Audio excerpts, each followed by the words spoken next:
Hello, everyone. Welcome back to another edition of Cubs on Tap. Try to get my Ron Luce on. Ron Luce is not with us tonight. He's at Luce on Tap. Make sure you go ahead and give him a follow. Give us a follow at Cubbies on Tap, Cubbies on Tap, and On Tap Sportsnet at On Tap Sportsnet. Check out all the great sports content over there, mostly Chicago sports, but we got all other kinds of stuff over there on TapSportsnet.com. Boys, I'm ready to talk some Chicago Cubs. It's been a couple weeks now. A lot throughout the rumor mill, but I want to know how you guys are doing. Juice, how are you doing tonight? Doing good, man. You hit the button finally, so we're finally live after our long 40-minute pre-show meeting, which was nice and fun to have the Prez on there talking about some of the great things that are coming to the On Tap brand. Doing good, man. Cold stove still. Feels like it, at least a little bit. Not as much has transpired in the transactional unit. There you go. There you go. Yeah, there we go. But just things are going good, man, and I hope you guys all had a good Thanksgiving. Tyler? Yeah, I'm good. I'm good. I had a great Thanksgiving too. I hope you guys had a good one. I'm like that kid. It's December 1st now. And I'm anxious to see what mom and dad, what Santa Claus is getting me for Christmas. And I don't, I don't want to be let down. I have really big hopes, and I'm just waiting for a move to happen. Something's got to happen. But I'm just anxious, but I'm good. I'm good. Something's got to happen. I'm kind of the same way. Sign someone soon. You can see it right there next to my name, or not my name, but my handle at Joey Knows Nothing. You want to follow Juice? Follow Juice at Juice on Tap. Tyler, Teddy Freddy 270. Yeah, Thanksgiving was good, man. Stuffed my face. I felt like I probably could have gotten, wasn't a turkey, but some venison last night. I hit a deer. But I was trying to add. No, we're not gonna get into all the details, the gory details behind that. We didn't keep the deer. I didn't keep the deer. I feel terrible. Anyways, we need to talk Cubs. Well, we don't need to talk about deers getting hit. It was an accident, obviously. Things happen, but yeah, guys, there's some rumors out there. Bob Nightingale's talking about Christian Vasquez potentially the Cubs. There's rumors with Wilson Contreras going to the Astros potentially. There's also been John Heyman saying that the favorites to land Dansby Swanson are the Cubs. He wrote that up in an article. There's a lot of interesting stuff. I guess we can start with the thing that first happened today, which was Christian Vasquez, I believe is the first thing I saw today anyways. To me, I feel like I don't think they're going to get Sean Murphy, which is kind of out there as a potential target as well. But free agent wise, Christian Vasquez, Omar Narvaez, I've seen that name out there. I actually kind of liked the idea of Narvaez because I feel like if you're going to be cheap at catcher. I don't mind it for one season. And I think that he hitting from the left side, he's actually had some pretty good numbers over the years, except maybe not last year. But what are you guys' thoughts about this Christian Vasquez or the Cubs catcher position as a whole right now? What do you guys think? I don't mind Christian Vasquez. Like you said, obviously Wilson's out of the picture. We all know that. I wouldn't mind Sean Murphy, but it's obvious I don't think we're going to go after him. I'm pretty sure recently the Guardian said they're going after him. Christian Vasquez wouldn't be a bad option. Yan Gomes isn't going to play he's not going to catch. He won't catch 100 games this year. He might, but I highly doubt he catches 100 games this year. I think he's going to split it with somebody. And Vasquez has experience. He was well liked with Boston. When he left Boston, a lot of people in their organization was really upset because apparently he is a great clubhouse guy, and obviously he's got experience because back-to-back years he World Series champion this year, and then I think last year he was in the ALCS with the Red Sox. But it wouldn't be a bad ad for the right price, especially if he's going to platoon with another veteran in Yan Gomes. Mm-hmm. Yeah, I mean, Vasquez has a World Series, right? Doesn't Yeah. Vasquez have one with the Red Sox? So I believe. So I guess he has two then, because he just won one with the Astros too. Yeah. Well, yeah, and then last year, yeah. But that's what I'm thinking. So like, I saw this floating around there, and I want to get Juice's thoughts in a second too on this. I saw this floating around there, like, well, the Astros didn't want him, and now they want the Cubs catcher, so that must make him. What does that tell you? And it's like, okay, one, but let's just kind of. I kind of just want to get this out there real fast. Number one, the Astros are like the prime example of a team that's went cheap at catcher over the years and still won ball games. Like, they have not cared much about their catcher position as a whole from an offensive standpoint. They're also talking about using Wilson Contreras in left field and DHing him. Mm-hmm. So that kind of goes to show you what they think about his defensive capabilities right there. The owner also declined a trade that would have sent, I believe it was Jose Urquidy to the Cubs at the trade deadline, which would have been great for the Cubs. I love Jose Urquidy as a pitcher. Yes. But like, this guy's got World Series experience, postseason experience. He's used to coming through in the clutch. He's a good pitch framer. He's good at throwing guys out, like, or better than Narvaez. He's above average, really, if you look at it. The power numbers took a dip. I think that 2019 and 20 season for him was like potentially like the juice ball era, helping him out a little bit with the home runs. At least I think his big home run season was like 2019, but so maybe that's why his power production's a little bit down, but he'll hit for average, right? I don't necessarily think that disqualifies him.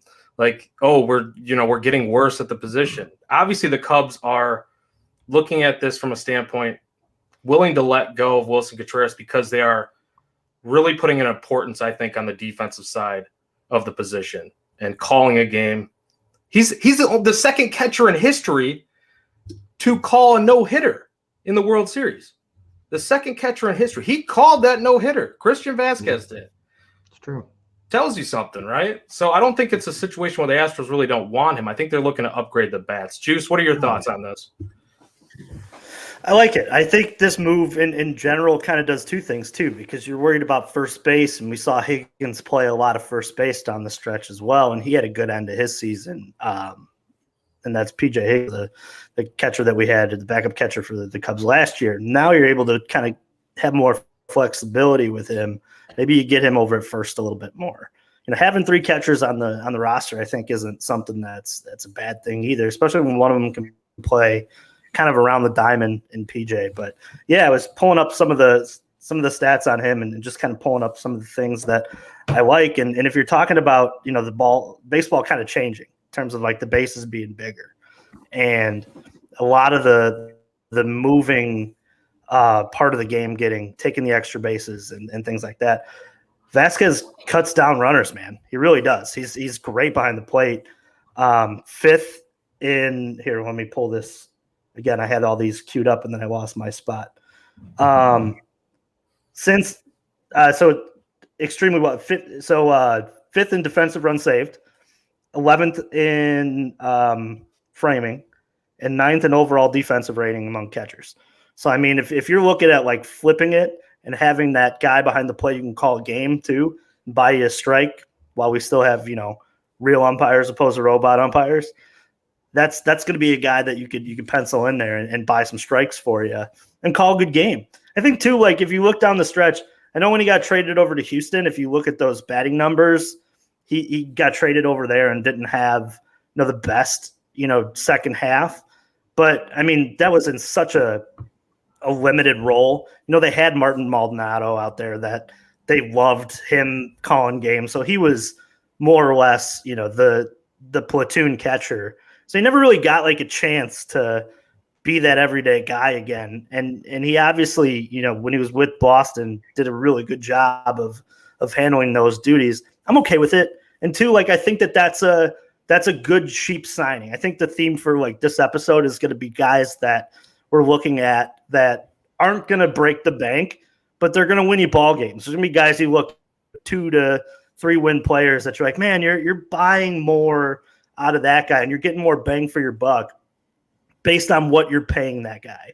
And I think that's a good move for the Cubs, and that frees up more asset to go at bigger positions that I know we're worried about. First base, center field, third base in the future. There's obviously the shortstop market that is looming over us. Maybe that gives you that extra $8 million to bid a little bit over because you're saving at the catcher slot. It's those different moves that I think that guys like Christian Vasquez really kind of, open up for the Cubs and for Jed Hoyer. So I'm for it.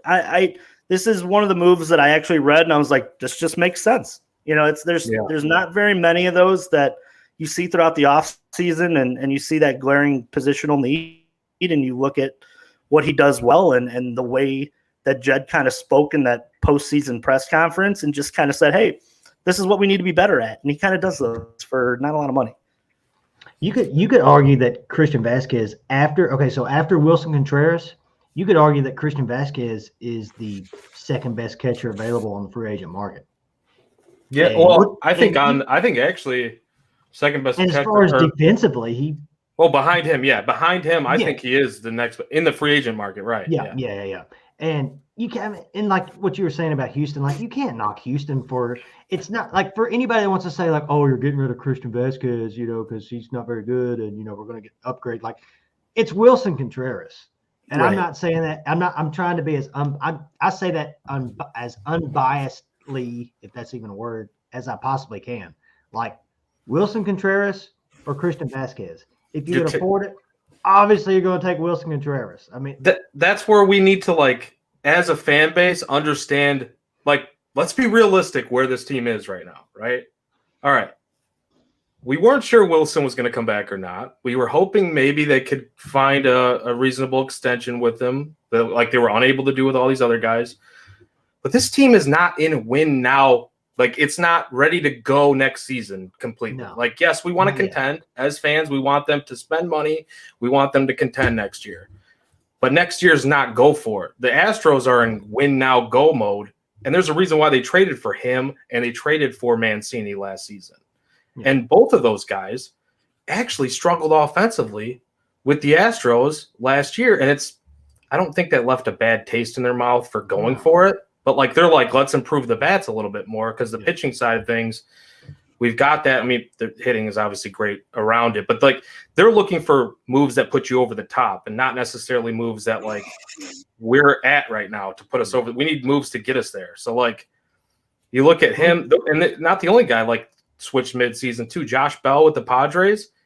I mean, he didn't have a great switch. I don't even think Juan Soto was his real self with the Padres for most of the time after he switched over. So a lot of guys, like, I'm kind of wiping that away. Like, I don't care. If you were traded midseason, I don't care what you did. Like, and let's be honest, guys. Like, there's not very many guys you can name that get traded midseason and have, like, gangbuster second halves. Yeah. There's just not because there's too much going on. Rare. It's you're moving to a new city. It's the guys are in the ball, in the trenches with change. It's going from a team most of the time that's not in the playoff picture and nothing's on the line to a team that is on the, the middle of the run. And that's difficult to deal with. The last two guys we were just talking about.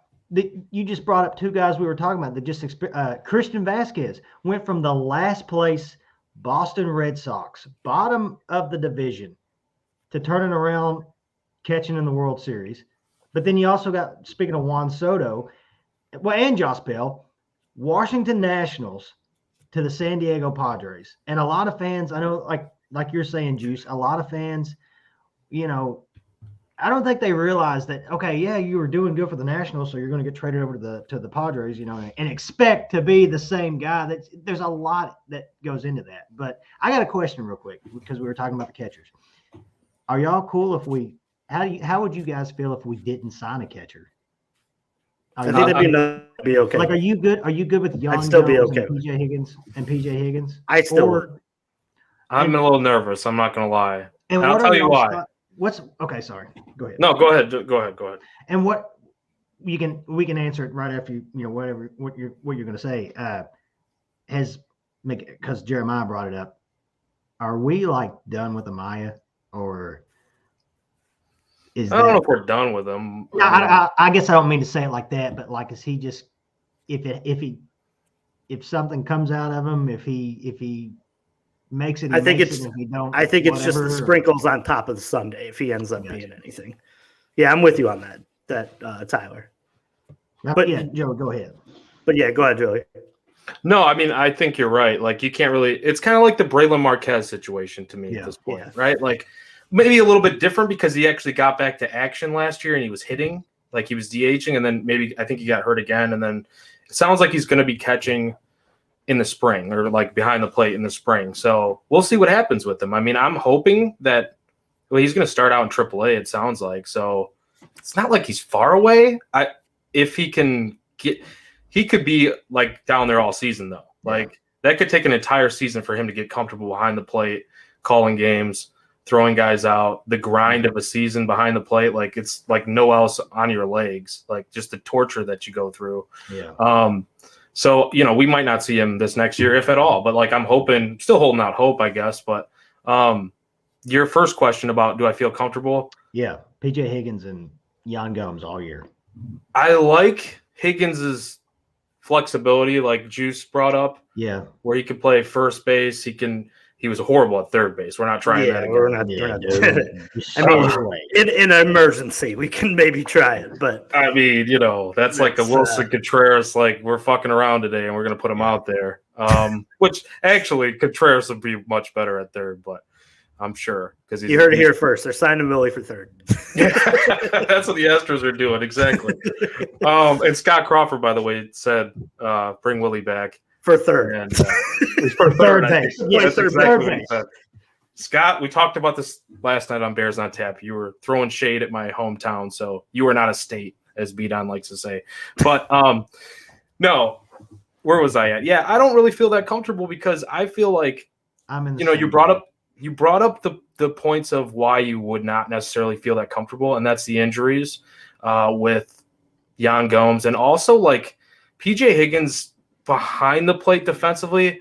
Like I was looking at his numbers a little bit more closely when I was doing the Wilson Contreras deep dives and like the Vasquez and Narvaez deep dives. Like I don't think he's a great pitch framer. He was actually worse than Contreras last year. And then throwing guys out, I think he threw out like 3 guys last season. He had his moments. So I'm actually a little bit concerned with his defensive capabilities. And I don't – it's not to say that he can't do it because he can and he will. I'm just a little nervous. One thing I do like about PJ Higgins, last season, he had the best WRC plus of any Cubs player with runners in scoring position. Yeah. The best WRC plus. Not necessarily the most RBIs, runners in scoring position, all that, but the best WRC plus, at least from the filter that I think I did like a minimum plate appearances or something like that. So I got to go back. He had his clutch moments. I'll agree. He had his clutch moments at times, but then, like you said, he had his moments behind the plate too, like catching, where you're just like, I don't know. Yeah, like it's like a serviceable thing. So I guess I wouldn't feel like terrible about it. Yeah, I just wouldn't feel great about it. I think just to answer the question, like I just look at it, and just to answer your question, Tyler, I just look at it this. I don't want stupid money to be spent on a position that if we're not competing, then what does it really matter? Yeah. I don't want assets going in the wrong place, especially too, like I've said on the show plenty of times, and I know it's well down the road. Like this guy isn't coming up next year, but I'm really high on Pablo Aliendo. Like I watched a lot of him over here. He's a very good player. That's somebody that maybe the Cubs can rely on in the next 2-3 years. Like maybe that's somebody who rises through the system a little quicker than we think based on, his outlook and the way he moves. And I think he's going to be a good catcher. I really do. I'm really high on that kid. Probably higher than most. I know I'll probably get some pushback on that because there's some people who watched him struggle last year, and he did a little bit. But I think that he has the makeup to be, that guy in the clubhouse. And I know that how much he meant to the South Bend team. But to bring that, I just don't. If they go that route, let's face it, guys. Like that's not going to be the reason if we make the playoffs or not make the playoffs next year. Like it's so I don't want like 4-year. I don't want them overpaying. Like everybody, just to bring it back to like what happened with Jose Abreu, because I'm sure we're going to loop this in.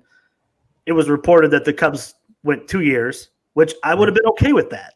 Like, that's a contract I'm comfortable with the Cubs going with. They didn't want to go that third year, and that's why he went to Houston.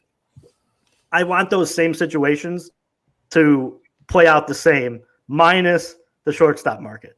Like, I want, if they have to throw that extra year to get Correa, if that's their guy, like, I hope that they do that. But at the positions that I think that you shore up when you're ready to maybe catcher ends up being one of them. And you kind of skimp on that side of it for a while. But that's just my 2 cents on all of that. Yeah, no.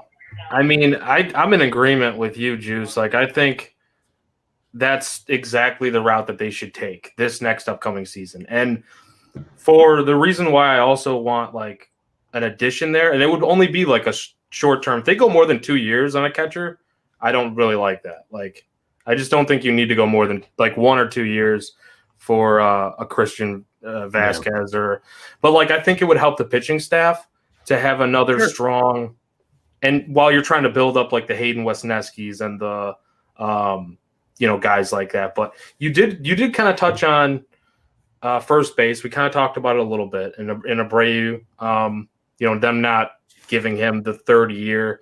I mean, $20 million, I don't think it's terrible. I think it's a little bit much for what where his market was projected. But the third year really did it, I think. And I mean, like we talked about, the Astros are in win now mode. Like, they are ready to go. And if it takes an extra year where, like, let's say they're not as competitive that third year for whatever reason, they got a lot of young guys under control, though, like Yordan Alvarez and Kyle Tucker. And I don't know if they can't come to any extensions on these guys off the top of my head, but just thinking about their young players, like, they don't care about having a third year, like the Cubs, that third year could be very important. That extra $20 million where you might need to seriously improve somewhere else. Let's say Mash Mervis is a beast, right? Like, you might not necessarily feel like you need that first base and DH spot locked up. So I kind of agree that I'm not really that upset about Abreu. I like the idea. I love the idea, but like, looking at these other options, I want to get your thoughts too, Tyler, about just Abreu in general, but like, looking at these other options, there's still some routes that they can go and not necessarily go 5-6 years on a first baseman or 4 years on a first baseman. Like, if Josh Bell wants 4 years, I don't necessarily like that either, but I kind of like the 1 to 2 2-year range for a first baseman. What do you think, Tyler? The one thing about, I wouldn't have mind, us signing Abreu. The one thing I do like, though, about that whole situation is, if the rumors and reports or whatever were true about us offering Jose Abreu 2 years at $40 million, that at least tells me, if they're going to offer $20 million a year to a guy that's 36 years old, I get it, it's Jose Abreu.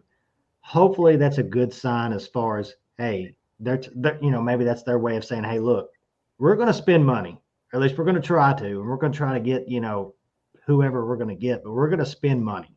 So hopefully this is just hopefully, yeah, it would have been nice to get him, but hopefully it's just a good sign for, hey, we're spending money. We're going to get somebody.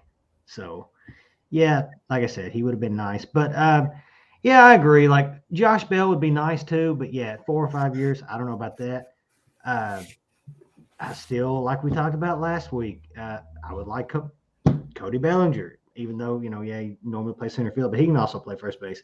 But, yeah, if Mervis – and right now there's no indication that he won't be. If Mervis comes out and just continues to do what he does, I'd rather just roll with him. And, if we have to sign, if we end up signing a guy that wants to platoon, like maybe Josh Bell, what is he, 30 years old? Maybe, I don't know. I'm sure at his age, at his point in his career, he's probably going to look for something longer than 2 years. But if you could get him on a 2-year deal, it wouldn't be a bad option to have there until Mervis is ready, if he is even ready this year. All right, let me give you some numbers here, because this is kind of what I was seeing. I think it's John Becker on Twitter. He does this, like, he's got a spreadsheet where he does all these different projections of, like, different predictors, different people within baseball having predictions like Fangraphs guys, and you got your John Heymans, I believe, listed, guys like that. And then he does like a median projection, and he also does his own projection. So let me give you some numbers here on these first basemen. Tell me if you like it or you don't. Josh Bell, I believe. Actually, I'm going to go to my article because my memory friggin' sucks. I know it was 13 to 16 million was kind of the range that I was seeing him go for on average. So but the years were, let me see what the years are. I'm going to go ahead and find that real fast. Josh Bell, which I kind of don't, I don't know, like more than 3 years. I'm kind of, so 2 to 3 year deal at 13 or 14 million. It looks like what the predictors are guessing mostly is between 2 and 4 years and $13 to $16 million range for Josh Bell. Yes or no? Yes. Okay, Tyler? I'm going to say no. What would you pay for him? Or what would make you feel okay? I would feel okay. 2 years. I'm not giving Josh Bell more than 2 years. And that's not a knock on Josh Bell. I know there's teams out there that would love to have him, that would sign him for 4 years. I'm excited about Matt Mervis. I hope that, I say all this and, he's going to turn around and, maybe last year is just one of those years and next year he's nothing like that. But I don't know. I don't see Josh Bell on this team for 4 years. I would put my money on Matt Mervis doing whatever he does over spending 4 years on Josh Bell. See, I go 3. I'm okay with the 3 years. I think that's where I am too. 2 to 3. Because I think after I can move him to DH for 2 years. That's just the way I look at it. And regardless of that, the Cubs, in my opinion, need to build in a fail-safe for Mervis. As much as I agree with you, Tyler, that he's going to be – I think he's going to be a great player too. They still need to hedge that bet. And it's either signing a catcher so that you're putting Higgins at first for some of the time, or it's you're paying a Josh Bell, which if you're going to ask me those two routes, I feel more comfortable paying the 3 years for the player that's has showed he could be in the league longer than a year. That's just my 2 cents on building that roster out that way. He's consistent. The one of the reasons why I also say that about Josh Bell is because if that's our own, if it's between Josh Bell, Matt Mervis, and who else is available? Bellinger. I don't even know who else as far as on the first base market. I don't. Jesus Aguilar. Okay. Yeah, he's out there. I would rather. That's like the worst possible name you could have listed. I know, that's why I was. Brandon Belt. I would rather put my money. Brandon Belt had like a 3-win or 3 WAR last year. On a guy like Matt. But go on, Tyler. I would rather bank on, or at least put it in, just put my hope in Matt Mervis or even PJ Higgins, swapping back and forth, because the next 2 off seasons, there's other guys out there, big name guys, that I would rather spend that money that we're spending, that we're giving to Josh Bell. I'd be like, hey, let's just save that on Rafael Devers, who's going to be a free agent next year. Juan Soto is going to be a free agent pretty soon. Matt Chapman, third baseman's going to be available next offseason. I would rather, and you know what? That's fine. If we have to rotate Matt Mervis or PJ Higgins or whoever for this season, if we spend our money wisely this offseason on other stuff, I'd be fine with, just rotating Mervis or PJ Higgins or whoever else, and then use that money on the next offseason. So first of all, Scott, I'm not putting up your breeding ground for Sox fans comment. That's not getting put up there. What is it? I'll tell you after, but we're not putting that up there on the comments. Tyler, I agree with what you guys are saying, and I think also an alternate for me. like this could be, and I mean, this is not going to happen. Let's just be honest. We know the Cubs. We know this is not going to happen. You sign Xander Bogaerts. You sign Carlos Correa. You put Bogaerts at third. You put Nico at second. You put Correa at short. You put Mervis and Patrick Wisdom platooning at first base and DH and call it a day. How does that sound? That's it. That's how we're going to do it. Sounds like a lot of money. Sounds like a dream I had. Sounds like But speaking of first base, and I don't want to. I know we talk a lot about the shortstops. Have y'all seen that rumor going? I mean, about Bogart supposedly being open to playing first base. I think the Padres are interested in him doing that, right? Interesting. The Padres are interested. I don't buy it. I don't buy it at all. But to me, that just lowers his market, right? Or it makes him that gets more you valuable. that gets you out of the prime position though of AVV. It's like if you were it makes you. It's like if you were Justin Fields and you were like, yeah, I'm just going to go play running back now. Like, you know what I mean? You get paid better as a quarterback. So you're right, Juice. But I think they might be thinking, well, what if Manny Machado leaves? Like if it's the Padres, for example. Oh, so no, trust me, I get it on their sense. You do whatever you can. I don't get it from Xander's side of it. Like do you think his agent will still be like, hey, you're gonna pay me shortstop money though? Like even if I'll play first, like. Well, hey, here's the because I can do it. I can do that. Yeah, but I don't know.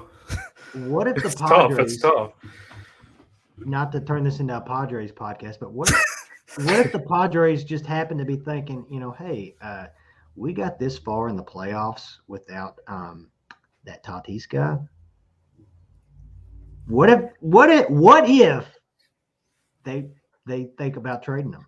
How do you trade that contract though? I know though. I also think that they're the type of team that's like, yeah, I'm just going to put him wherever I freaking feel like it because he's a freak athlete. That I think that's when you watch him, you're like, yeah, he could play here and here and here, and he'd be fine at it. That's the. He's 100% moving to the outfield full time when he gets healthy. Yeah. I think. That's why I'm interested with that next year. But didn't he hate that though?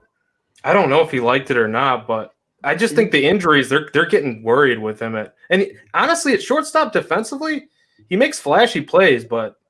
He was not the greatest. No, he makes some. He'll have like one or two flashy plays, and then he'll have a lot of just like, "What were you doing? What were you thinking?" Can you imagine trading that guy for big game, James? Oh my! You know what, Scott? You're gonna get your comment put up there now just for that. This is what you're talking about here. No, but you're still making my town look dumb, so I'm taking it down. Anyways, back to the Cubs. I think. I didn't even give you guys the rest of those names though at first base. So Trey Mancini, most contract predictors have him going, from what I saw, 1 to 2 year contract for $7 to $10 million on average. Yay or nay on Mancini? Yeah. Juice, I knew you were gonna say that. I knew we were gonna. I know because I went underneath your little thing on Twitter. I said I'm good on that guy. I know. I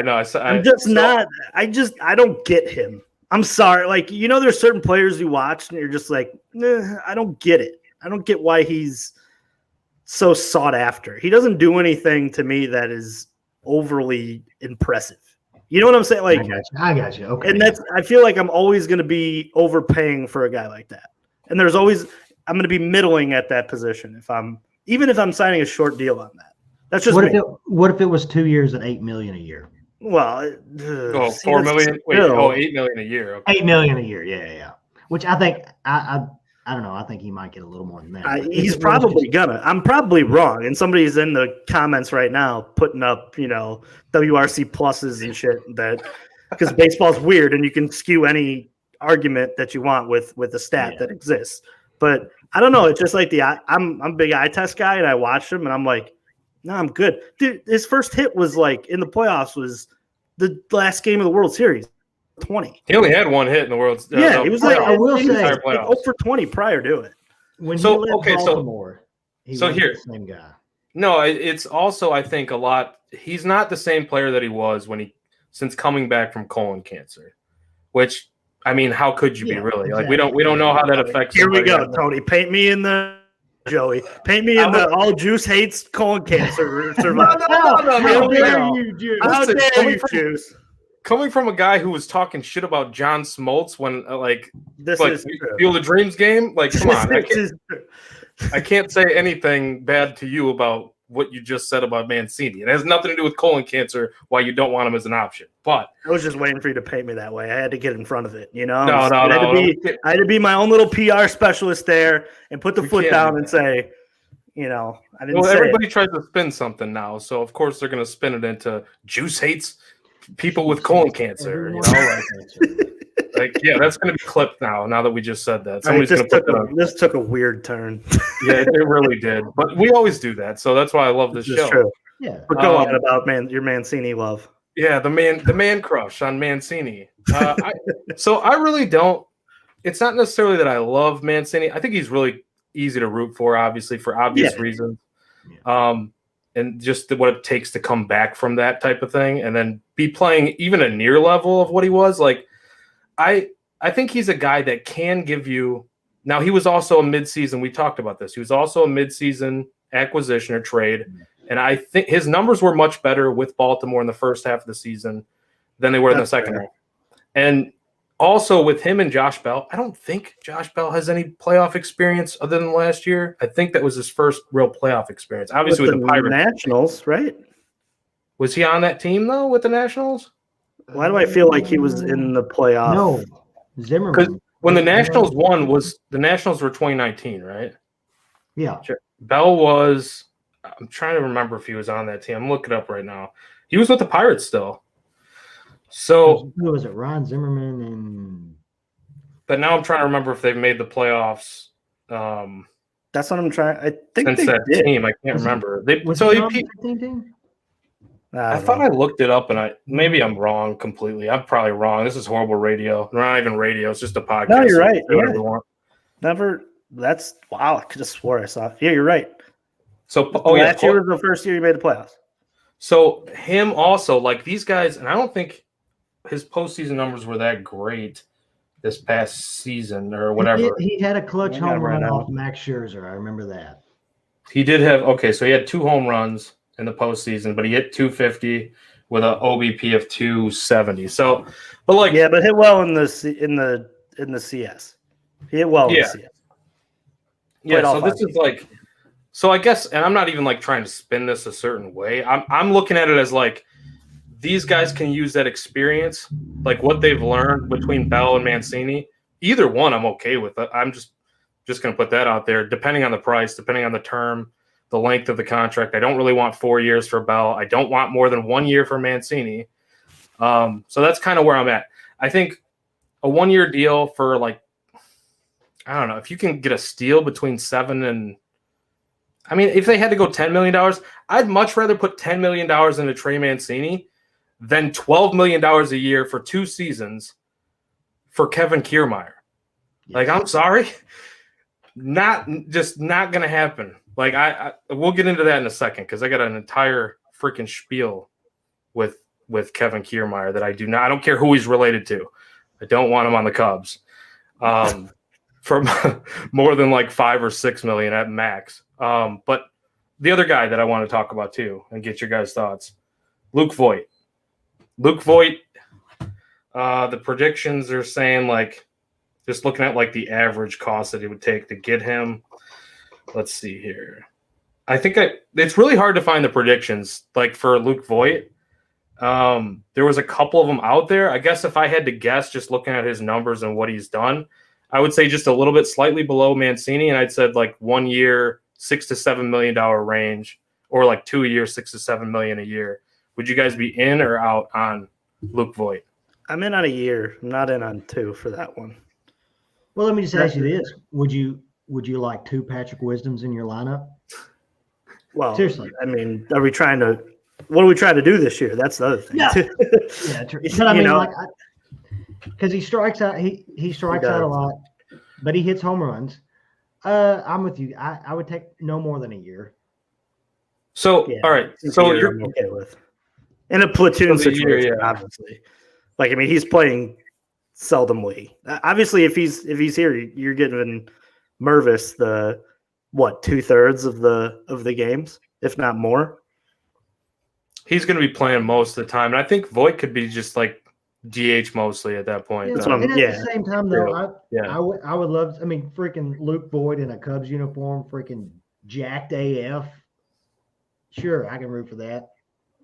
I'd be down. I mean, with that. I'd sign off. think, so I mean, Wasn't this in guy. Wasn't in the plans though. No, it's not in the plan. It didn't make the. It didn't make the book. Didn't make the plans. Didn't make the book. The binder. Where is the binder tonight? You got the binder there? It's hiding somewhere. I think Jeez. He did. place to play. Wasn't he the home run leader for 2020? Yeah, he was a home run. He hit 22 was. bombs in like 56 or 57 games. Like, And you can't. I will say with Voigt, you can't. It's a tough situation for anybody to go from the Padres, for example, to the Nationals. Like I get it. Everybody wants to say, "Oh, he's a professional player," blah blah blah. I can only imagine if I ever had, if I ever had that kind of talent to be at that level, anyways. But I can only imagine in his situation going from that to the Washington Nationals, just like, you know what I mean? Like you go from that's a the tough top. take. It really is. So that can do a lot to a player's confidence, to a player's just coming in every day. Like, gosh, I'm on this team now, and it's. And imagine like the Nationals. difference in where you're living. Like Yeah, that too. You go from San Diego to Washington D.C. yeah, like I mean paradise to the outhouse. yeah, that's So, just. to be, honestly, out of these guys, just so far between Mancini, Bell, Voigt, just talking right now, I would probably take Voigt. Or you just I don't have mind to Just on them three. Yeah, I'm not with even, you. just out of them three, I would take him on it. And do any of you have the moment during Moneyball where you just go, none of them? And you just, the minute that all the scouts are making the suggestions and you, none of them. And then you Is that go where on you're a at, tangent. In a little bit. I mean, you look at the list and you're like, you know, It's pretty ugly. it is. There's And reasons to get behind all of them, I think, but it is ugly this year. At the hot corner and at first, it seems ugly. like, it wouldn't surprise me if any of those guys we just named just have horrible seasons, if not all of them. You know what you get what I'm saying? Like and that's when you start to like really evaluate what are they worth. And to me, it's 1 year. Everybody after Jose Abreu for me was 1 year prove it.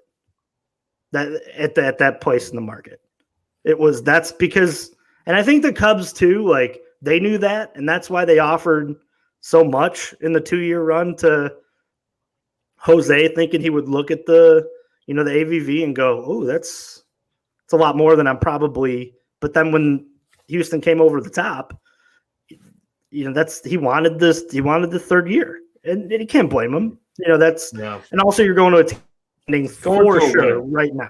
Oh, yeah. So I don't know. I start to have that moment where I just look at him. I'm like, none of them. Like other than Voigt 1 year, I'd be like, okay, we'll see. But at that point, you've pretty much put up the flag. Mervis is your guy. I mean, opening day starter on that team would be Matt Mervis, right? If you signed Luke Voigt. I think so. I mean, he's got to earn it in spring training, is from what it sounds like. But Yeah, yes, sure. and I'm sure he will. And he you know, would. 'cause That's what I'm kind of Yeah. getting at. I love this comment though.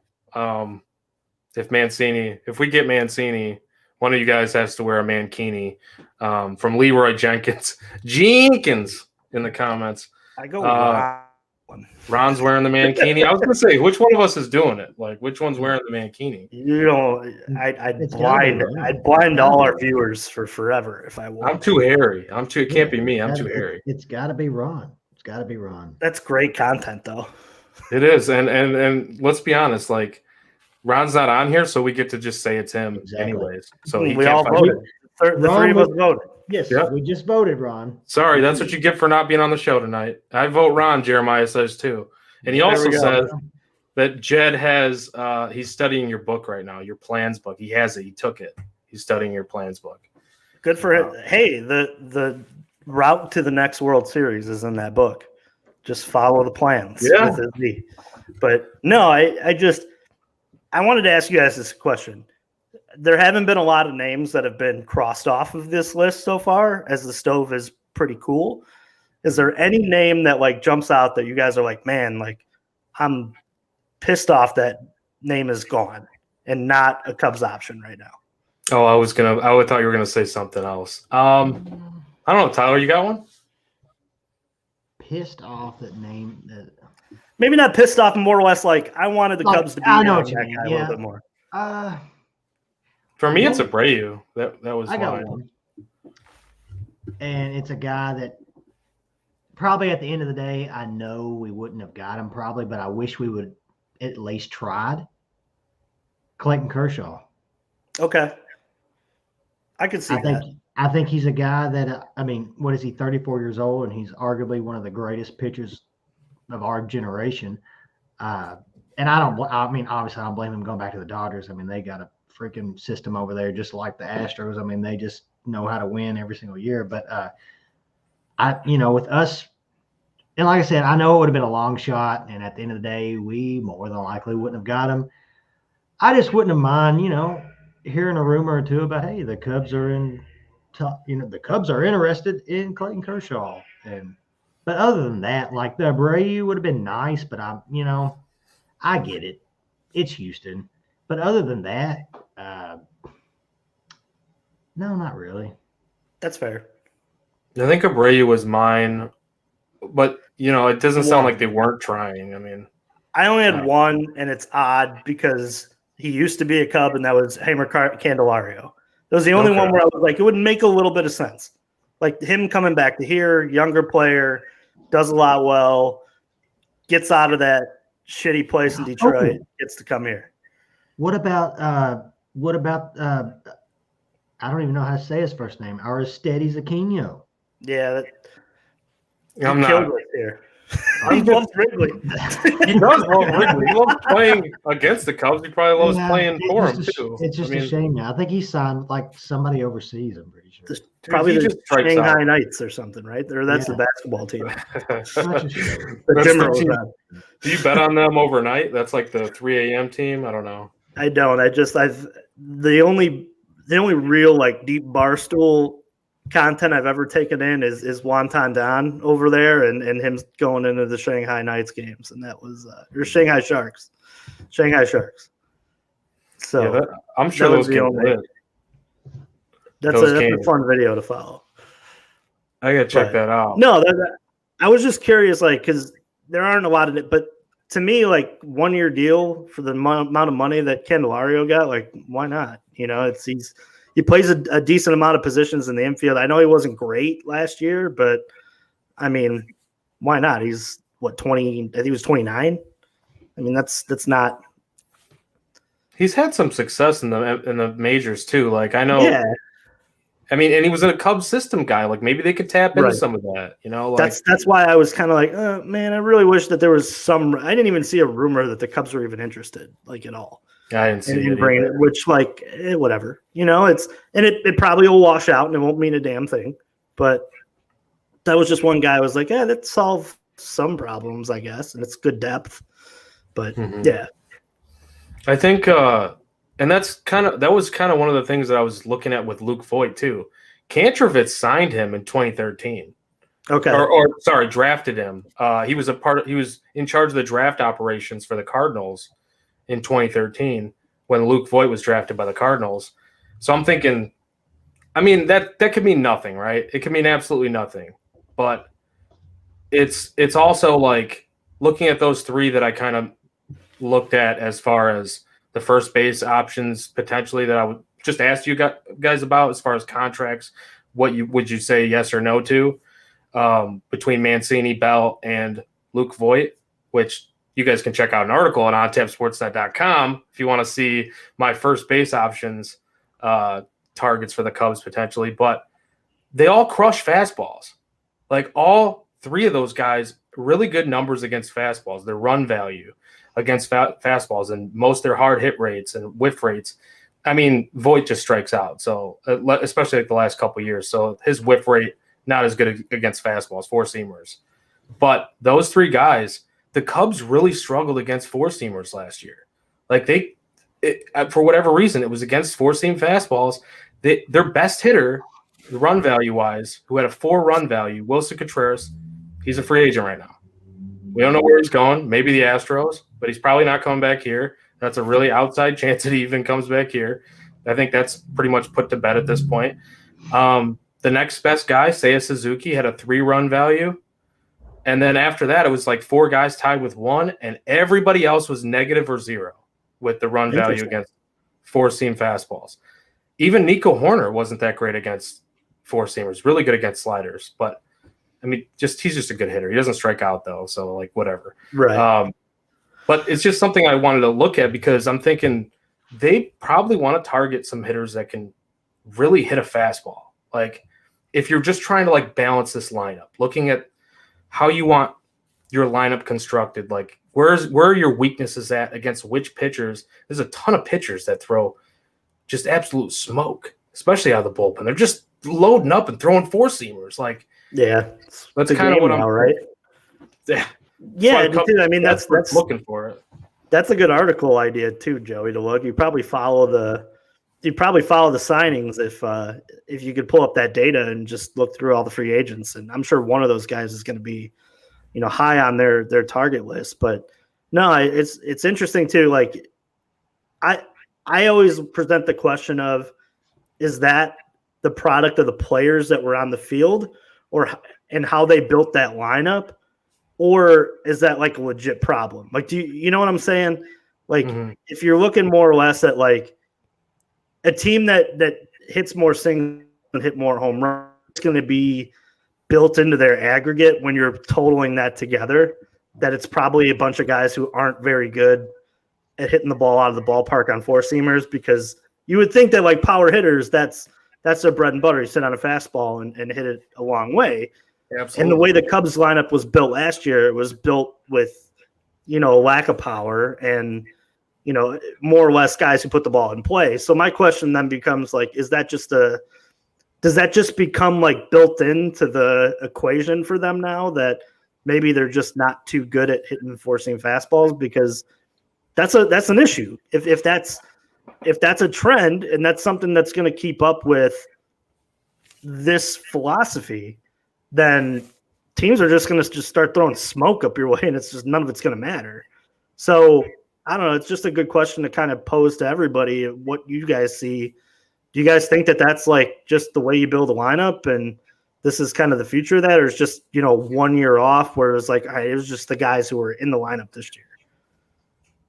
I'm hoping, I'm going to get Tyler's thoughts on that, but I'm hoping it's just a 1 year off, and like you might see some bounce backs in that regard, like even with, Nico, as far as that goes, because really his numbers, even though it was like not as good against four-seamers, he didn't face that many of them. Like teams weren't throwing him as many. Like it was like one of the lowest percentages of the pitches that he saw. So, and maybe because they thought it was actually a strength of his, so that like maybe it's skewed. Also, though, Juice, I'm thinking like the way you are. What if it's philosophical? What if it's let's go up to the plate, let's sit on like we're going to react. Right, we're going to be like more in reaction mode, sit kind of off speed or be ready for the breaking ball, react to the fastball, and then maybe that's kind of skewing some of the numbers. I don't necessarily disagree with that, but I would like to see some guys that are just going up there dead red like your Patrick Wisdoms. You know what I mean? I think this year you'll get your answer, especially with the rules and as far as the rule changes with the shift and everything like that. I think you'll get a better idea as far as all that. That's fair. I think that's I think that's a good point. Maybe as far as certain hitters are pitched differently now. Who knows? We'll see. We'll see. Fairly quick as far as what happens is sitting on four-seam fastballs and everything like that. I think we'll get our answer pretty soon, and then we'll probably have to have the same. We may or may not have to have this same conversation as far as their philosophy on everything. Oh, we will. And if it works, and if it, that's the scary part. Like this is not that teams haven't built, guys haven't built teams like this in the past. They absolutely have. But as the game changes, Tyler, like you said, you start to wonder, like, does your team fit the rules? And that's That's the scary part of this year, I It think. is. Because I think a lot of teams are going to figure out that their teams just aren't built to how baseball is anymore. Yeah.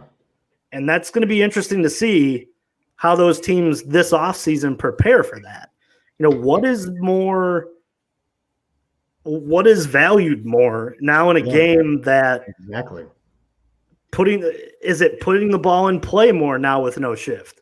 Like, do guys who are less power hitters become, you know, more sought after because they have the ability to put the ball in play? Yeah. You know, that's opposed to, you know, maybe these guys that we're talking about at first base, like you find a guy who is terrible at, you know, against the shift, and you tap into, hey, let's, like Bellinger. I know we've talked about that a lot with the shift going away too. And, you know, Anthony Rizzo, you know, obviously re-upping was another name that, you know, he hit rockets all the time. We watched it in the left or in the right field that were picked up by the second baseman. How does he look without the shift? So it's an interesting. This is one of the most interesting baseball off seasons I've seen in a long time, because I just don't know what's valued and what the game. I think a lot of us don't even know what the game is going to look like. It's going to look the same. I mean, I'm being very probably over exaggerating it, but there are going to be nuances to the game that I think are going to win or lose you one-run games easier, because maybe the team that can go first to third is just better suited for this new stealing bigger bases, you know, shift, the number of pickoff throws. You know, it's just interesting to see like how these teams are going to start building their teams out. And next off season, there's going to be certain players, and it may be the same way this off season too. I mean, hell, they've got so much data on everybody now, but next off season, we may see certain players that weren't valued as highly this off season be more valued next off season, depending on the way the game is now, the way the game is going to change. It's to me, it's like which front office, like exactly what you guys are both saying, which front office has that foresight? Yeah, and we've alluded to it. Juice, you've mentioned with Theo running some things. Where's baseball going? That might know that, right? Like if I were running a team and I got my staff together before the offseason, my question would be, in a paragraph, write me where you think baseball's going. Because I don't think that there's a shortage of opinions or ideas that can be taken right now if you're a GM or president of baseball operations. Like, you need to be looking at the lowest man on the totem pole and what are your ideas?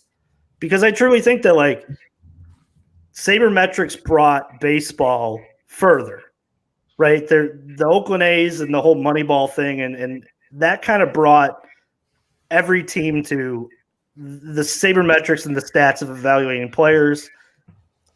It set an alignment for contracts and for how you build a team. Mm-hmm. I think now the sabermetrics may change again, because the stats that are now more valuable are maybe stolen bases, are base running based, are skewed because you don't have the data of no shift. So, like, reading the market now, I think is nearly impossible. I think it's tough.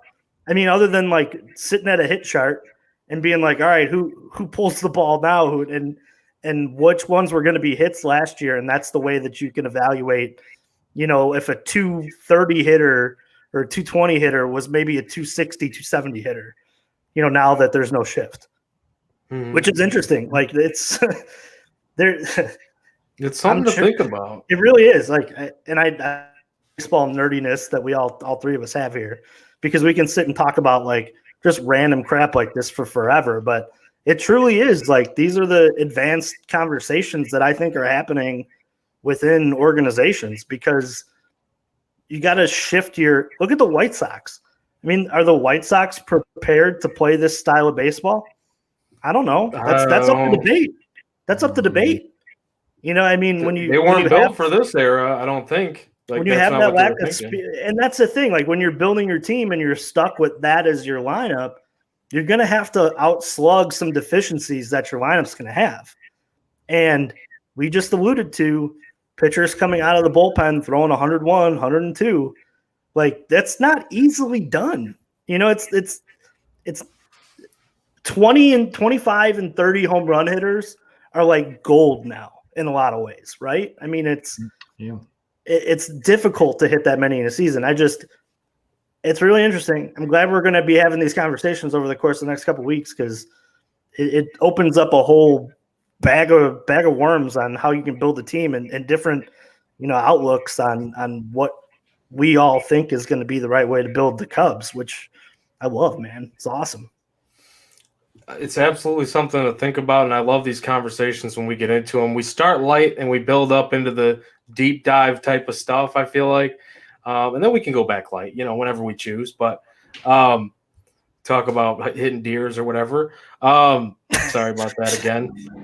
But no, Juice, like, I think you're making a lot of great points there, man. Like, we don't really know where the game is going. And I feel like when you talk about specific, you can kind of try to talk about specific players, what fits what criteria you would think if the game's trending a certain direction. Like you're saying, with the shift, how does that happen? Jeremiah's just realizing tomorrow's Friday. Let's fucking go. Well, yeah, let's fucking go, my friend. Crack them. There you go. Like, I mean, Thirsty Thursday, somebody told me today actually starts the weekend. I don't know. I think that's an on-tap thing, right? Weekend starts on Thursday, baby. Weekend starts on Thursday. So, and then Scott's, go Cubs, fuck the Packers. Yeah, the Cubs should be playing the Packers. And then just put Justin Fields on the Cubs. That's what should happen. But no, man, like, I kind of started thinking going along those lines with like Josh Bell, right? Like Josh Bell is a guy who hits the ball on the ground a ton. He was like the 10th highest ground ball rate last year, but he doesn't strike out much. He doesn't strike out much at all. He's probably the lowest K rate on that list of those names is Josh Bell. He hits the ball on the ground a lot. I don't know how the shift affects him, but if you want a guy that puts the ball in play with some power also, like baked into that, yeah, and now I'm kind of talking to myself like I don't hate it. You know what I mean?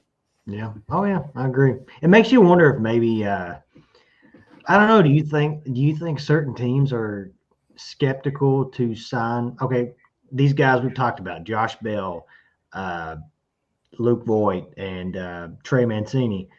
Do you think players like that? Do you think teams are a little skeptical to sign them to more than a 1-year deal just because they don't know exactly what the game's going to look like next season? Yeah, I think you hit it. I think you hit the nail right on the head. You know what I mean? Like, do we want to give Trey Mancini or Josh Bell a 3-year deal? Because, gosh, I don't know. Maybe he's like our guy Scott said about Patrick Wisdom's average jumping up 50 points. What if it drops 50 points? I don't know. You know what I mean? Like, so maybe they're just on the fence about, man, I don't know if we should give these guys multi-year deals. I don't know. It's just.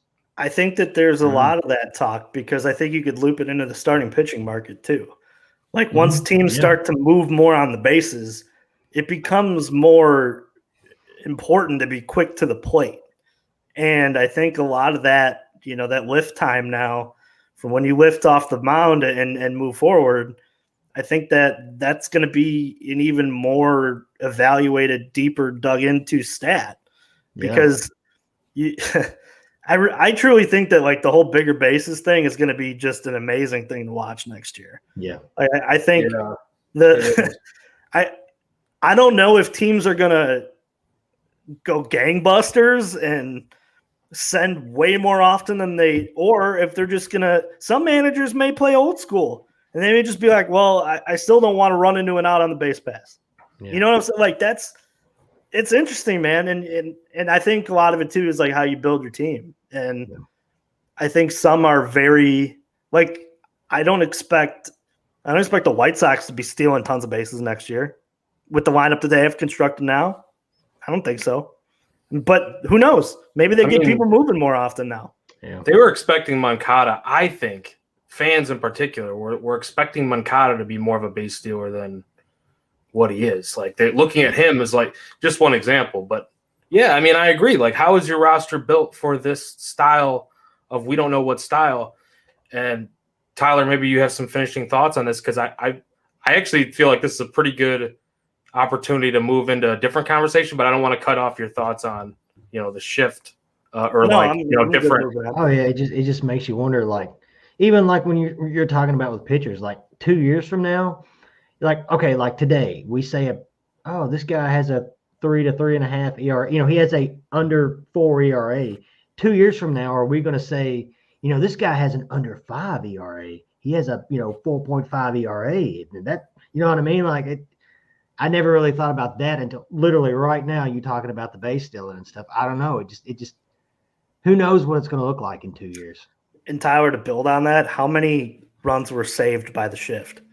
Yeah, how many exactly was a 3 ERA pitcher really just a 4.5 because they had the shift?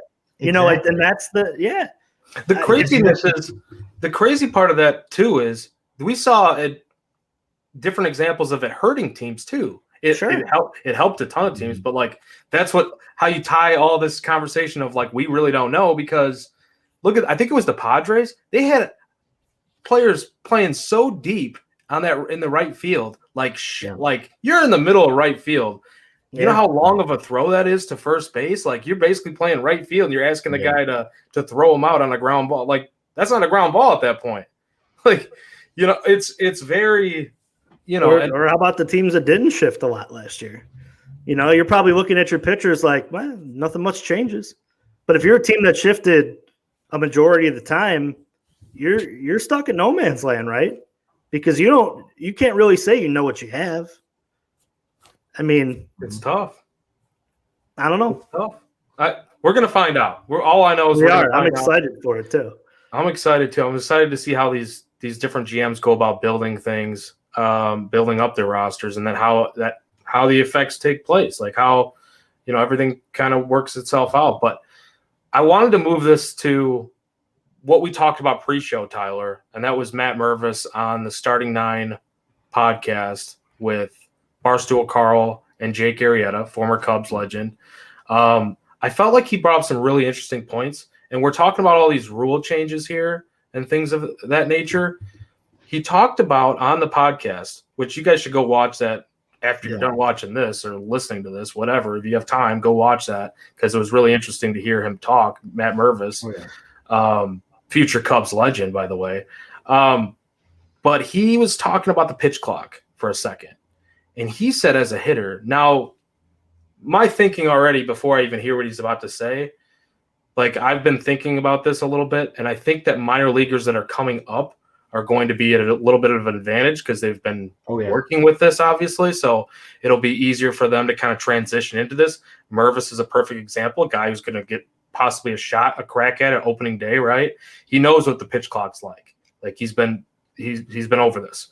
So, but I was interesting to hear his thoughts on this because as he's speaking, I'm thinking about like league-wide things. So he talks about how he likes the pitch clock because then it doesn't give him, and I'm paraphrasing here, and like I said, I want people to go back and watch and listen. But he talked about the pitch clock and how it didn't give him a chance to, like he would reset still between pitches, but it didn't give him a chance to overthink. Yeah. And like he was just ready to go. Like let's, and I'm thinking like, okay, how many other hitters that might be, there are hitters, and I know this because I've been playing baseball my entire life. There's people who like to come out of the box, take their sweet ass time, take a deep breath, especially in clutch moments, whatever. You want that. You take an extra swing, you start adjusting the batting gloves. You got Nomar Garcia out there doing it. Like there's players like that. And then there's players that Matt Mervis may be all about his business. Like, let's go between the pitch clock. It doesn't affect him. I'm thinking like, how does this affect relief pitchers, high leverage relief pitchers, and all these pitchers that take their sweet ass time? Because we know that would be like an effect, but also how does it affect hitters? Like how much more of an advantage is this really in that sense? Because you look at the tempo chart. I was looking at StatCast, right? The pitchers with the most, like take the longest time as far as tempo goes with runners on base, Kenley Jansen, Giovanni Gallegos, Devin Williams, Alex Colomé, Mark Melancon, Aroldis Chapman's up there. Like those are all high leverage have had a lot of success in this league at different moments, maybe not all last season, high leverage relievers and really good at their craft that are like taking the longest, sweetest amount of time. How does it affect those guys late in games? That's my question, like as we move into this next season. Yeah. I mean, like that's where a lot of those guys made their money, was controlling the tempo. And now that's gone, or it's going to be gone next year. Yeah. It's like we've been talking about. It's going to be, and just him bringing that up, guys like him and other younger guys that have spent, their young careers so far just in the minors, and they're used to they're used to this. Like Matt Mervis next year, and this is going to be a nice thing to see. I see Scott's comment there. I hope he's right. Rookie of the year. I think he's going to be comfortable as far as just talking about Mervis, but yeah, to reiterate it, dude, it's that'd be great. It's gonna be it's gonna be crazy. I think you're gonna see a lot of high leverage guys that were successful. The comment section's lit. I'm sorry, we're not cutting you off. No, you're good. You're good. But yeah, I mean, like, and just to go back to what you were talking about with his interview. Yeah, if you haven't listened to that, go listen to it. That dude, man, he's so like. I watched that, and the first thing I got out of it was, that guy's going to be a leader one day. He's a workaholic. He talks about all he does is he goes to train, he practices, works out, comes home, and that's literally all he does. Now he also, I know he talks about golfing a little bit and stuff like that, but yeah, just the vibe I get off of him, just from listening to him talk. He's a leader. He's going to be a leader one day. Yeah, a little Rizzo-esque, I thought, when I listened to it. And I don't like throwing that comparison around, willy-nilly, because, I mean, you're talking about the captain, the guy who brought all these guys together, won a World Series. But no, I think that I keep going back to what we talked about on this show a couple times ago. It was, are the teams that are built with a lot of minor leaguers going to get out of the gates quicker because they are just comfortable from the beginning the season kicks off? And if you're a Cub fan, like, I mean, you're going to have a decent amount of guys who have recently went through the system that are going to look at this rule change and go, yeah, I know, like, I've done this, way too often, or even too, like, some of the guys, like, if you're looking at like Hayden Wisniewski or, Justin Steele, or just to go back, like, a couple names that came up from, the minors, they may look at it as like, maybe last year was the outlier and it was so weird. Maybe, and they get back into a different, mindset because they have the rules that they came up with, more readily available. But no, I loved listening to him. I think, like you said, leader, that definitely resonated when I listened to that. But yeah, you're right. I think that the guys, like Joey said, the guys who get in the box and are just like, see it, hit it, like, those are the guys that I think Cubs front office should be looking for. The first thing I would ask when I'm getting a hitter in for a free agency, meeting or whatever, initial meeting, is, what's your thought process stepping into the box? If it's, hey, I step out and I see, what the last pitch was thrown, and, I think of this, I adjust my batting glove 6 or 7 times, and I'm not going to say that, like, you don't get those guys, because, talent you can figure it out. The talent oversees, the routine. You can change things to it, but I mean, it's got to be in your thought process, right? You got to be thinking, like, if you're a see it, hit it guy, I know I got to worry about you. You're getting in the box. It's all these little things. I almost equate it to like watching NFL football with the refs. Like, all these little things and all these little rules come into effect. It's more and more on this GM to, first you got to evaluate the character, then you got to evaluate their process, then you got to look at, their stats, then you got to look at the longevity of success, and, how you think this player is going to project. Like, there's just more and more and more and more and more information that gets piled in on player development and player evaluation that it's just like, I don't know, man. Like it starts to become interesting. It really is. I don't know. It's definitely like you're Yeah. talking about with the see it, and yeah, Scott Crawford with the comment here again.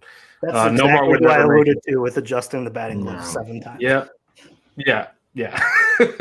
But like I hear you, man. Like you're talking about, the see it and hit it guys. You still like you want to have. How do you balance that with the plate discipline too? Like Sure. not getting over anxious. So that's like the other part of it's like, all right, how patient do we want these guys? But I will say I've always thought that, and hitting is the hardest thing that you can do in baseball. Like it's not a question at this point. I think we can see, especially the way the game's trending, hitting is the hardest thing in baseball.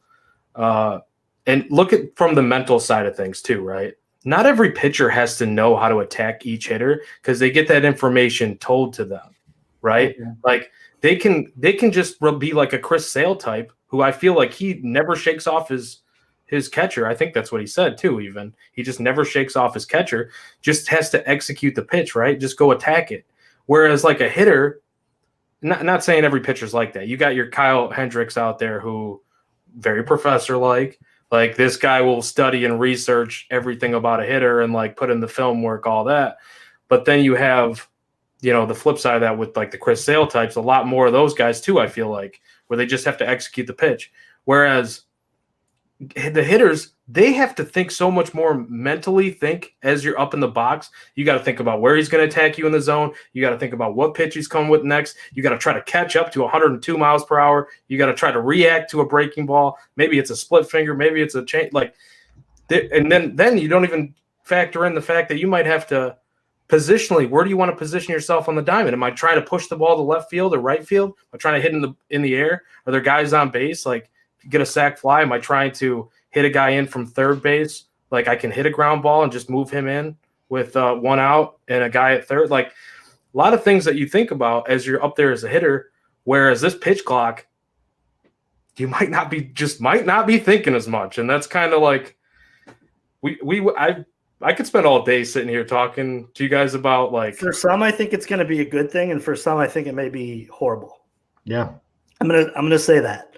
I'm going to say that there's going to be – I think there may be 3 players this year that we look at and went, what happened to that guy? Like throughout the league, we may look at – and there may be more than that.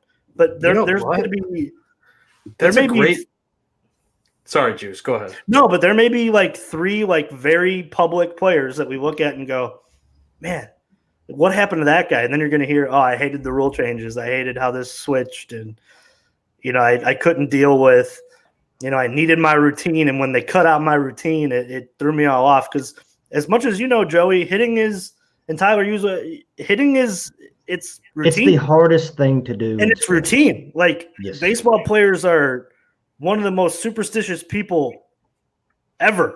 Like Yes. I know playing baseball, and I only played up in the high school. Like, If my batting glove wasn't a certain way, I didn't have barbecue sunflower seeds before I had my first at bat. Like, dude, there were 6 or 7 different things. And now, like, good luck getting out of the box and Nomar Garcia power in your gloves.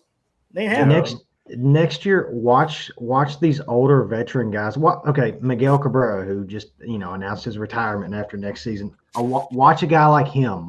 Even though he's a guy that he's a good enough hitter. I think even it's just a season. But a guy we were talking about a few weeks ago, and you were talking about there's a couple guys that we're going to look back and be like, what happened to him?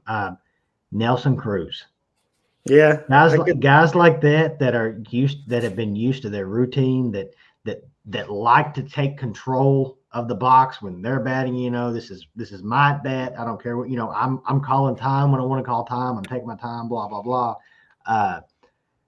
That, like you said, we're going to see. I think we're going to see several guys like that are just going to see a huge dip in their production, and it sucks, but yeah, man, it's going to be such a game changer next year.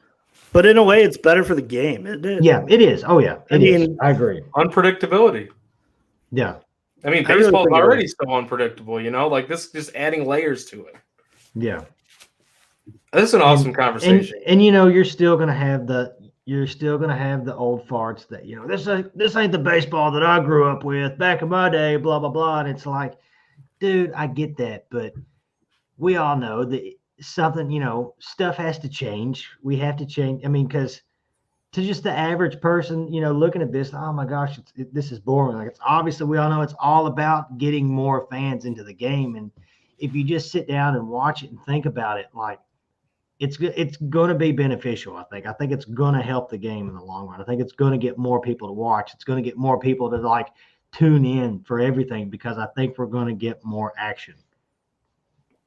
I agree, man. I hope, and I think kind of like what you guys have been saying too, we're going to see both sides of this. Like, we're going to see guys struggle, guys do well. And that's what just makes it such a fun conversation. Or who are those guys? That might be like a nice deep dive to, I don't know how to get the data on it, or which guys take the longest in between pitches for batters, like I'm who sure are the guys that like to, it's got to be out there. Like, I just don't know. I don't know how to access it, but like we'll see. Who was the guy for the Dodgers? Pedro Baez. You guys remember him? Yeah. That was the conversation about. That was him the first forever. guy I thought of. The first guy. Yes, he was the guy that took forever between pitches. Like that dude. Going back to the Nomar comment, like that dude wouldn't make it. Next year. Nope. He'd be. Yeah. No shot. It's gonna be interesting. I think we've circled the wagons on pretty much. It's gonna be interesting to come back to this episode, I think. Yeah. After a month of the season, and go, how right were we or how wrong were we? I mean, yeah. There's a possibility that all these guys just pick up and it's just baseball as usual. Because there very much is, but I don't think so, because I think it's just so different to introduce bigger bases, no shift. Like, there's gonna be fallout out of something. Like this, there was fallout and different stats were overblown from the juiced ball back in 19 and 18, and now you're like, man, they went back to the original ball, and now regular plays are back in the regular averages, regular home run numbers are somewhat back to normal. And then you start to look at it, you're like, man, you really value the 30 home run guys, but like way back in 19, a few short, couple seasons ago, there were so many 30 home run hitters. I mean, no one cared. No one cared. But now it's like, man, you get a 30 home run guy, you're getting millions and millions and millions and millions, and you could ask how many years on your contract you want. That's the type of money you end up being into. This lineup desperately needs it too. Like, we talk about the home runs. We need that diversity. And I feel like that's what makes all these conversations so cool to have, because you can look at it from so many different perspectives. Of they need to add power, but then they could also add more contact or on base and then kind of balance that. Like, it's a lot of different routes. The proof will be in the pudding. We'll say that. The proof will be in the pudding when this happens. Let me ask one final question before we get out of here. I read somewhere that I think it was John Heyman reported 8 for 300 was where the Yankees were with Aaron Judge. I believe I saw over under. I'm taking way over. I think he's going over that. I wrote it down here what I actually like. I don't even remember my actual number, but I'm going to go to it, try to find it. Tyler, what do you think? If it's over, I don't think it's much over. I mean, you're talking about what, 37 million a year, something like that. Yeah. Okay, I'll go over. But man, I think he gets 40 a year, 40 million a year. Yeah. I think that's what I'm thinking. I actually think he's getting. Man, it's so tough because the injuries too. People can look at this like, was this an outlier? Like, this is what I'm wondering too. Like, if that's the number, like the Cubs should be on the phone, right? I mean, that's what's that? What would that be for 300 million for 8 years? I'm trying to do the math in my head, like but 30, 37, 30. For 37 million? Yeah, it's like Juice is getting a calculator out, I think. That's why, to be honest, like 37.5. 37.5. All right. I get on the phone. You all right. Before we completely I don't know it. if that's a number either, too, because Heyman kind of put it tongue in cheek in that article. But you don't put numbers out there if you haven't heard it. That was the one part of the article I didn't really like. I skipped past Aaron Judge, like no shot. Who's next? Yeah. But I mean, 37.5 a year. The 8 years is the tough part. That I would like cut it in half. If So you you go over, so you go 4 years at $40 million then? I don't give a fuck. If Give me 45. if I was going to 45 million a year, 4 years. I'm glad we're not in the, at least right now, I'm glad we're not in the discussion for Judge just because of the age, the injury history in the past. Yes, I would like Aaron Judge on this team if it was for 3 to 4 years. That's where the Dansby Swanson signing would make sense. You get Swanson and you get Judge. Just saying, I like that. I like that a lot. I'd love to see Judge hitting home runs at Wrigley, but at the same time, like, all it's going to take is for one freak injury, a wrist injury, whatever. And here we are 2-3 years from now talking about that freaking Aaron Judge contract. Yeah. All right. But you know what? Maybe not. Maybe his next 4 years are fine and everything. But gosh, it's a big risk. I got to ask this then. So what's the for a 31-year-old? What's the premium pair? I'm going to give you two pairings: Judge and Swanson. Okay. Or Rondon or Senga, and you get the choice of your preferred shortstop. Oh, option B. Option B. I'm sorry. What was the second? You said Senga and who? Senga or Rondon, pending if you like. Rodon, right? Rodon. Sorry. You're thinking of Hector Rondon. Yeah, I know. That's my cub in my head here. And then your preferred shortstop. So the guy that if you were a Carlos Correa guy, you get Correa. If you like Turner, you get Turner. Yeah. Anybody but Swanson can't be the preferred guy. Yeah. So you're saying go like front level ace pitching and then go Correa or Turner or whatever your front guy or Judge and Swanson. Yeah. Mm-hmm. That's tough. It's tough, man. I like this. It's easy for me. Pitchers a lot. That's an easy. So I build on pitching, so I take B. I take B. That's just I'm taking B. I know I'm a sucker to build on pitching. You also run the risk of like Senga coming over here and not working out. I want Senga. Like that's a target that I want the Cubs to go after 100%. But you also run into the risk of Rodon has had injuries too. And when do those start creeping up again potentially? But that's why I kind of included that in there because there are Aaron Judge injury I mean, there's injury conversations for no matter who you're going to sign. With everybody, yeah.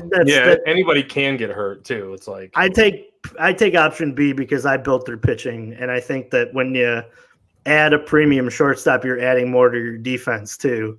So pitching and defense kind of checks the boxes for me. I would rather have that than the home run hitter. I think I can buy power eventually. And then on top of that, you basically, I guess you could say you add a premium second baseman in Nico Horner. Right. You kind of help you close up a hole by adding one to a non-hole. Speaking of that, center field's coming, baby. Center fielder's coming. So we got outfielders coming. No, I mean, go ahead though, Tyler. Like I kind of lean to that now you've just kind of made your point there. I do kind of lean to that other side, not the Judge and Swanson route. Because anybody in the comments too, drop your preferred. Yeah, we want to hear some. Love to hear some. Yeah. What do you think, Tyler? Though I cut you off for a second there. Oh, as far as just between those options, definitely going with the pitching and the shortstop. I'm on the Correa train, man. I am, man. As far as just wherever Judge goes, good for him. Get your money. personally, I think if I was him, I'd probably go to San Francisco. But and that's just not me being a Yankee hater. But man, I would not want to pay that contract. That second half of it's going to be brutal. Yes, that second half. You just and just imagine in New York how just okay, just think about this for a second. The dude hit 62 home runs and got booed in his own stadium. So imagine that second half. Whereas if he goes to San Francisco, his second half, he can be whatever he wants to be. San Francisco is going to take care of him. In translation, there's easier places to be bad when you get old. Yep. But they won't forgive you over there in New York. And to be honest, I don't know as far as if he was to come to Chicago and have a rough second half, I can only imagine how that's going to go with our fan base. I mean, not to throw shade at Jason Hayward, but just look at that. Yeah. And imagine just more of that with the guy that may or may not be on the field. I don't know. And I'm with you guys. Or as far as Juice, I'm on the pitching with you. Just put it in pitching wins games and it wins championships to me. Team that pitches the best in a series usually wins. It's the truth. You guys need to look at the comments right now. I don't know what that I'm man. Yeah. I mean, like, this is electric right here. I'm trying to focus on what you're saying, Juice. I think this is honestly a good place to wrap it up. Like, we've been talking, I don't know, now just what they were saying to wrap it up. Whatever you want to do. I don't know what you're doing while you're watching this, but I feel like we made a movie tonight. I'm not sure if it was a movie that they're. Oh, yeah. Moneyball Part 2. That we've got it. We've got it. Yeah, in the works. I mean, it's an hour and a half, guys. An hour and a half. We sit here and talk Cubs baseball, and free agents and rule changes and minor league prospects. This is great stuff. Do you guys have any final thoughts before we wrap this thing up? Tyler, I'll start with you. Oh man, it's like what I said last time. You just got to be careful with what you read, guys. You've got to be careful with what you're looking into.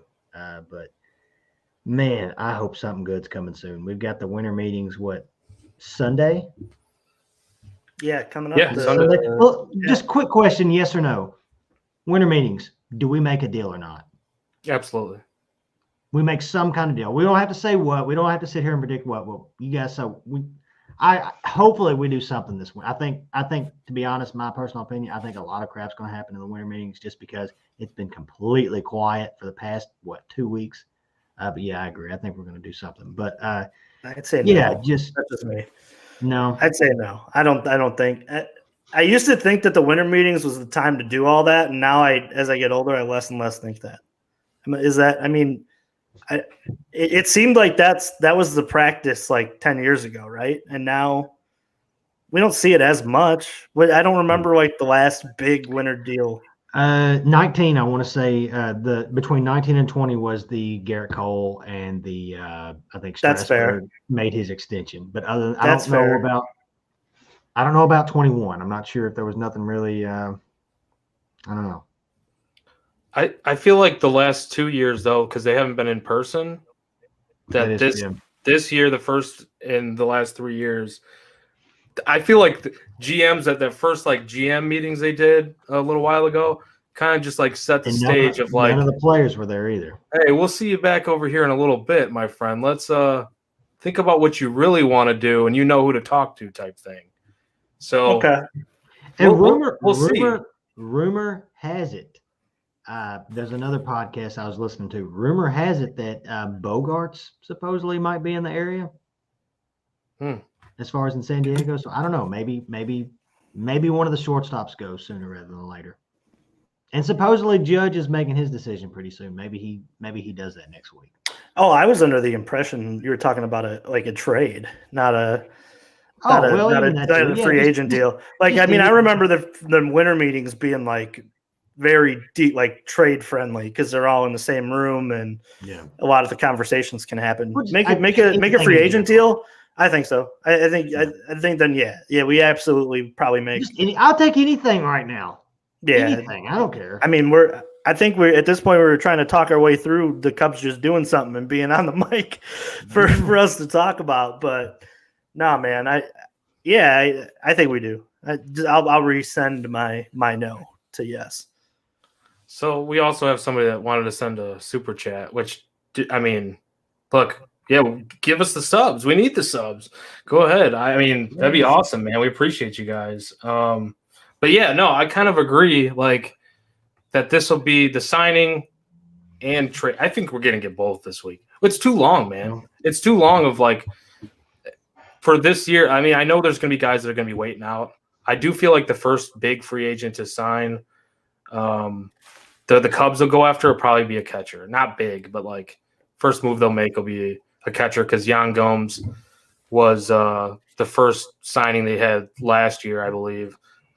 They wanted to get that position kind of like figured out. I think like it's gonna be a small move, but like I do think that's what they're gonna do.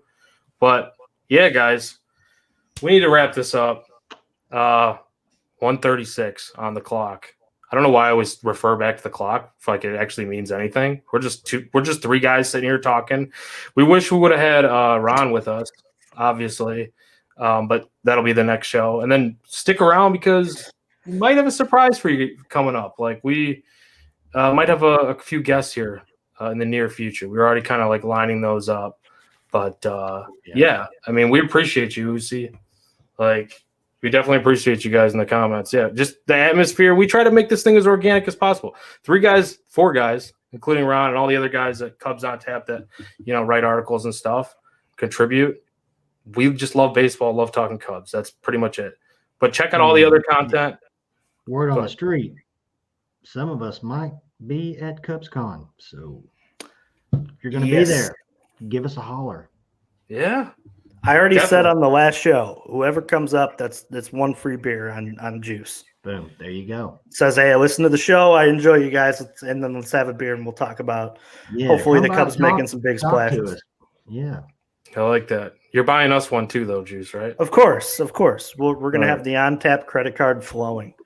Let's go. Thank you, Prez. Yeah, let's do it. Let's CubsCon. I'm looking forward to it. I still got to purchase my ticket. Oh, you know what else happened today? I got a phone call. I was driving in my car. I got a phone call. Guess what pops up on the caller ID? What? Chicago Cubs. They called you? Chicago Cubs called me today. Some comments? Some questions? They had some questions about like, stop directing us, like stop talking so much shit, stop, no, I'm just kidding. Season tickets. I'm up for them. I'm up for them. So nice. I'm like a lot has happened in the last 24 hours for me. Hitting a deer. Yeah, hit a deer, got Cubs season tickets. Yeah, I got same thing, hand in hand, right? I'm gonna try to hit a deer now. Tell you, this hit a deer thing works. With that said, man. Guys, we need to get out of here. That's a great way to end it. OnTapSportsNet.com, all your Chicago sports needs, wants. It's all there. Follow us at Cubbies on Tap, CUBBIES on Tap. Follow Juice at Juice on Tap. Follow Teddy or Tyler, but at Teddy Freddy 270 on Twitter. You can follow me at Joey Knows Nothing. Ron at Loose on Tap. That's it. What do you say we get on out of here? The only way we know how to do every single time. Fuck the Cardinals. Fuck the Packers and the Cardinals. And Justin Fields is back. Let's go, Cubbies. Go Cubs. And hit deer. Just kidding.